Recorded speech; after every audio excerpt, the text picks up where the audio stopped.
7-8 तारखेला चणकापूर धरण पाणलोट क्षेत्रात झालेल्या मुसळधार पावसामुळे चणकापूर धरणातून पाण्याचा मोठ्या प्रमाणात विसर्ग सोडण्यात आला होता। त्यामुळे गिरणा नदी काठावरील गावांना सतर्कतेचा इशारा देण्यात आला होता। छोट्या मोठ्या नदी नाल्यांना पूर आला। चणकापूर धरण ते ढेंगोडा पिकअप वेअर पर्यंतचे सर्व लहान मोठे बंधारे पाण्याखाली गेले।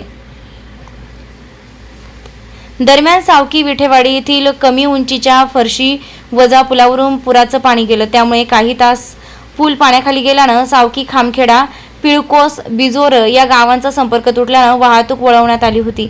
तसेच विठेवाडी सावकीतील नव्यानं 17.5 कोटी रुपये खर्चून बांधण्यात आलेल्या केटीवेअरच्या उत्तरेकडील छोट्या संरक्षण भिंत लगत प्रचंड पुरोगाम्यांच्या जोरदार प्रवाहामुळे काप लागून भराव मोठ्या प्रमाणात खचलाय।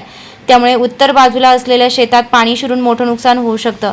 नुकसान टाळण्यासाठी जलसंधारणा विभाग व संबंधित ठेकेदारांना तात्काळ दगड आणि जाड मुरुम टाकून सावकी आणि विठेवाडी या दोन्ही गावाला भराव करण्यात यावा। तसेच दोन्ही बाजूला किमान 50 मीटर लांब व पुरेशा उंचीच्या संरक्षण भिंत बांधाव्यात याव्यात अशी मागणी गावातील विविध कार्यकारी सेवा सहकारी संस्थेचे चेअरमन कुबेर जाधव यांनी 10 जुलै रोजी जलसंधारण विभागाचे मुख्य अभियंता हरिभाऊ गीतेंनी प्रत्यक्षात भेट घेऊन सदरची बाब फोटोसह निदर्शनास आणून दिली।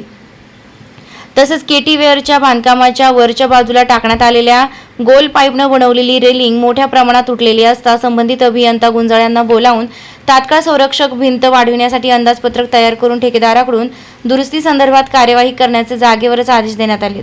तसेच नवीन केटीवेअरच्या माथ्यावर करण्यात आलेल्या गोल पाईप रेलिंग पूर पाण्यात वाहून आलेल्या झाडं झुडपे आणि लाकडाचे ओंडके अडकल्यानं तुटून नुकसान झाले ही बाब निदर्शनास आणून दिली आहे। तसेच जुन्या ब्रिटिशकालीन बंधाऱ्याच्या सर्वेक्षण व अंदाजपत्रक तयार करण्याचे निर्देश दिले। यावेळी कुबेर जाधव यांनी नवीन केटीवेअर व नवीन बंधाऱ्याच्या कामाबद्दल हरिभाऊ गीते यांच्याशी सविस्तर चर्चा केली असता दोन्ही कामांना प्राधान्य देण्यात येईल असं आश्वासन दिलं। यावेळी सोबत भौर येथील सामाजिक कार्यकर्ते मिलिंद पवार, इजी गुंजाळ व इतर अधिकारी उपस्थित होते। नाशिक येथील सिंचन भुवन येथे जलसंधारणा विभागाच्या कार्यालयात भेट घेऊन नुकतेच हरिभाऊ गीते यांनी मुख्य अभियंता पदावर रुजू झालेत त्याबद्दल त्यांचा सत्कार करण्यात आला। यावेळी स्वाभिमानी शेतकरी संघटनेचे राज्य समन्वयक कुबेर जाधव, सामाजिक कार्यकर्ते श्री मिलिंद पवार व इतर शेतकरी उपस्थित होते।